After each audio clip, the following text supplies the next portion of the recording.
Welcome to Darkened Files, where the shadows speak.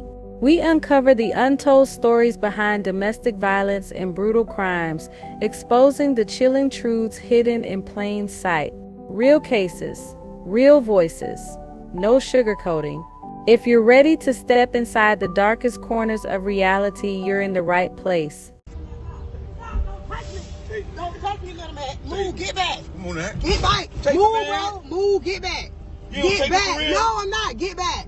Please move from my car, bro. Move, little man. Please move. Oh, you on that? Move, little man. Move. Get my door, please. In the early hours of June 11, 2025, a 32-year-old woman was gunned down after exposing her boyfriend's secret on social media. I'm putting myself in that category. Make it okay for niggas not to be. At 11:47 a.m., a desperate 911 call came through, a young voice on the line crying, shaking, saying his mother had just been shot. Deputies raced to the house on State Road 715. What they found inside was pure horror. On the bed lay her body, still riddled with 12 bullets. And surrounding her children, screaming, traumatized, forced to watch their mother's life ripped away in front of them. When detectives pulled the pieces together, the truth froze the whole community. The killer wasn't some stranger. It was the man she trusted, her boyfriend. He executed her for daring to put his secrets out online. But investigators would soon realize something even darker. This wasn't new. This wasn't random. Violence was in his pattern. Happy birthday, happy birthday, happy birthday, happy birthday.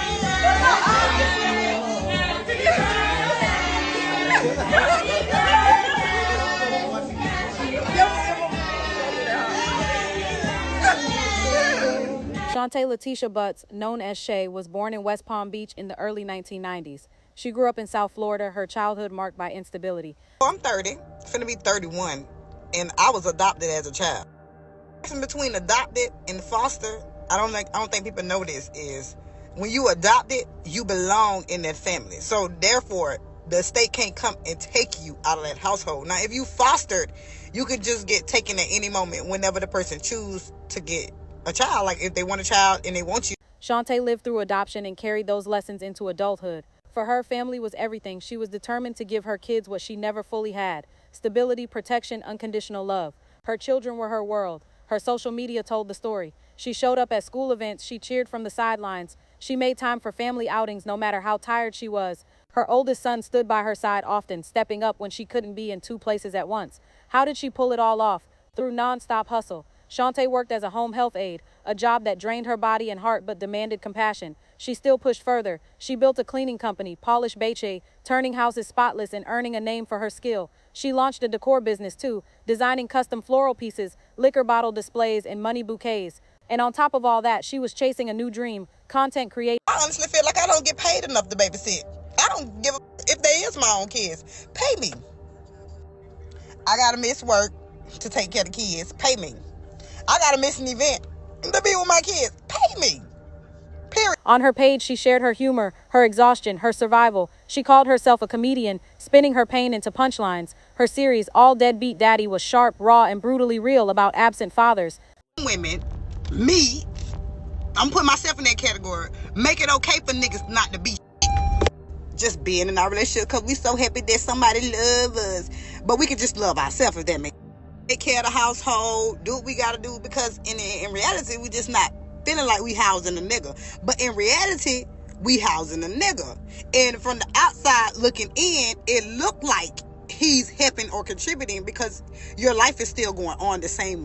For her, posting was more than entertainment. It was therapy. It was survival. And through it, she connected with countless people living the same reality. But through every hustle, every sacrifice, every sleepless night, her number one role was mother. Every move she made, every job she took, every laugh she shared online was for her kids. She wanted to make sure they had what she never did. That dream held strong until she crossed paths with a man who would shatter everything. His name was Little Mac Williams, 46 years old, her ex-boyfriend, father of her youngest kids. At first, they had a relationship, but over time, Shantae realized she didn't want that life. The joy faded, replaced by disappointment and pain. Finally, she made the choice to let him go. She moved forward. She even opened her heart again, hoping for a fresh start. But Little Mac wasn't ready to let go. He refused to accept it was over. That refusal would drag her into a nightmare. What Shantae didn't know, Little Mac had a history, a violent past, a trail of women he terrorized before her. And the most devastating part, Shantae saw it coming. She felt the danger. She begged for protection. She warned everyone. Still, nothing stopped him.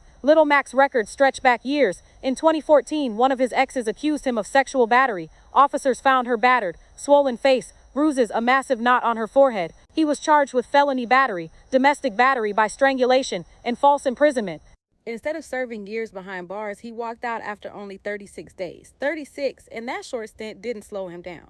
By 2018, another woman was calling the cops. Williams kept popping up at her house, refusing to leave, messing with her security cameras. He got arrested again. The charge, trespassing. The punishment, 59 days.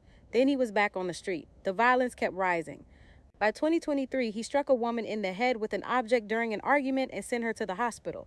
Arrested again, only 2 days in jail. A sick pattern, attack, arrest, quick release, no real consequences. By 2024, Shantae Butts had become his next target.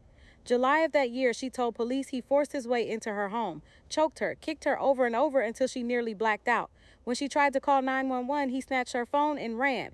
Deputies caught him and hit him with multiple felony charges, domestic battery by strangulation, witness tampering. He pled guilty. Still, instead of years in prison, he got 157 days and a no-contact order. But a piece of paper couldn't stop him.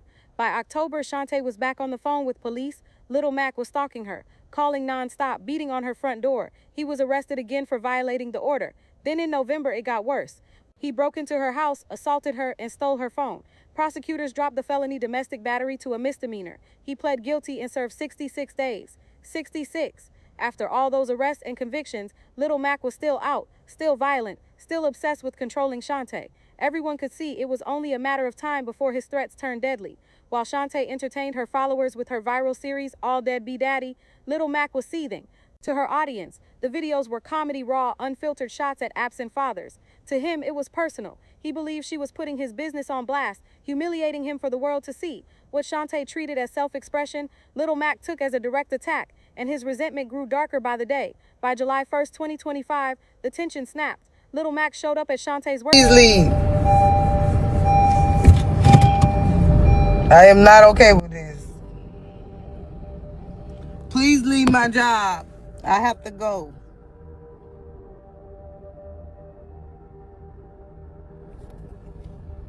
She had no idea the nightmare was only beginning. On July 5th, deputies were called back to her home in Belle Glade. Shantae told them Little Mac was outside again, banging on windows, screaming her name, taunting her about a missing gun. He refused to leave. She told deputies straight up she believed he was going to kill her. She took action. She filed a restraining order for stalking and harassment. That same night, terror struck again. Shantae checked her doorbell camera and saw Little Mac back outside, pacing, tampering with the camera. He wasn't just harassing her anymore. He was hunting her. She grabbed what she could and fled to a hotel in nearby Clewiston, hoping for just one night of safety. Even there, she couldn't shake the fear he would find her. She posted on social media about the ordeal, about how the system wasn't protecting her, and she was right, because only days later, her nightmare came true. On July 11, 2025, at 11:47 p.m., Shantae's oldest son called 911. His voice was frantic. He told the dispatcher his mother's ex-boyfriend had broken in through a window. The man was asking, "Where's your mother?" Then silence. Then the boy's voice cracked as he cried out that his mother had been shot. Deputies rushed to the home on State Road 715 in Belle Glade. Inside was chaos. Children screaming. Shantae lying unresponsive on her bed, riddled with 12 gunshot wounds. At 11:58 p.m., she was pronounced dead. Her boyfriend, who had been in the house that night, was also shot in the chest but somehow survived. And in the middle of it all were Shantae's 6 children, every single one inside as the gunfire erupted. Some hid, some screamed. None will ever forget what they saw. Her oldest son tried to shield his brothers and sisters while watching his mother fight for air. Little Mac strangled her before pulling the trigger. And the children will never forget that night. Outside, the scene felt unreal. No high-speed chase, no shootout, no standoff. Deputies found Little Mac lying in the street, hands behind his back, waiting to be cuffed. The same man who terrorized Shantae for years surrendered like a coward after killing her. After dodging real punishment for so long, he finally let himself be taken in. When officers questioned him, Little Mac denied everything. He claimed he didn't know who the other man in the house was. He swore he never fired the gun. He said he had no idea where it was. Shantae had already reported that he stole her firearm, but investigators weren't fooled. Scratches covered his face and body, clear proof of a fight. Inside the house, detectives found signs of a brutal struggle. Most damning of all, they had the testimony of Shantae's children, who saw him murder their mother with their own eyes. The evidence told the truth. Every step of this crime had been predictable, every warning sign documented, and still nobody stopped it. Detectives dug through Little Mac's past. What they found was a rap sheet of violence that should have put him away years ago. Shantae warned everybody. She told deputies. She told the courts. She told her friends and family that he was going to kill her. Days before her death, she fled her own home, knowing he was circling her like a predator. And still, the system failed her. News of Shantae's murder crushed Belle Glade. Neighbors spoke of a hard-working single mother who lived for her children. Now those children are left without her. Her oldest boy, the one who called 911, will carry the memory of describing the man who killed his mother for the rest of his life. People felt two things: relief that Little Mac was finally off the streets, and outrage that it took Shantae's death to get him there. This wasn't only about one violent man. It was about a system that keeps downplaying domestic abuse until somebody ends up dead. Court records show that even after he was found guilty of choking Shantae the year before, Despite being found guilty of choking Shantae Butts in July of last year, court records showed the most jail time Little Mac Williams served was 157 days, with each case after that carrying less time in jail. He had a record of strangling women, stalking them, breaking into their homes, threatening their lives, and time after time, prosecutors cut deals. Judges handed out slaps on the wrist. Sentences lasted days instead of years. All of it led to July 11, 2025, when the system's failures exploded into tragedy. Justice wouldn't come easy. The fight was far from over. Now Little Mac Williams sits in a Palm Beach County jail charged with first-degree murder with a firearm, attempted murder, and possession of a firearm by a felon. Prosecutors say they'll go for the maximum penalty, pointing to his repeat offender record and the brutality of the killing. The job of the state attorney's office is to go after violent offenders and habitual offenders. And domestic violence, that's no different. The charges mean he could face life without parole or even the death penalty. But the question in Belle Glade lingers. Why did it take Shantae's death for the system to finally take him seriously? A memorial for 32-year-old Shantae Butts drew family, friends, neighbors, and strangers who followed her story online. Her children sat in the front row, holding each other tight. Her oldest son stood tall but looked hollow, his childhood stolen in one night. Eulogies painted her as more than a victim. She was a hustler, a creator, a mother who gave everything for her kids. Her best friend said she was the kind of woman who made magic out of struggle. Shantae's family demanded accountability, not just for Little Mac, but for the prosecutors and judges who kept letting him slip through the cracks. For Belle Glade, this was more than another crime. It was a brutal reminder of how domestic violence too often ends in blood, not rescue. Local activists began holding vigils, demanding stronger enforcement of restraining orders, tougher sentences for repeat offenders, and more resources for women trying to escape abuse. If law enforcement's being called, it's something's, going on. There's something major that's happened. I mean, the homicide rate is high, especially when someone's trying to leave that abusive situation. That's when they're at the highest risk. News outlets across the country picked up her story. Survivors of domestic violence are told to speak up, document everything. But for one Belle Glade mother, even that wasn't enough. Tonight, we're uncovering how her death fits into a larger deadly pattern and why advocates say the system is still falling short. She did everything survivors are told to do. She left. She filed reports. She pressed charges. She installed cameras. She documented every incident. And still, it wasn't enough. Advocates warn that restraining orders are often treated like suggestions, not real protection. Judges keep reducing felonies to misdemeanors.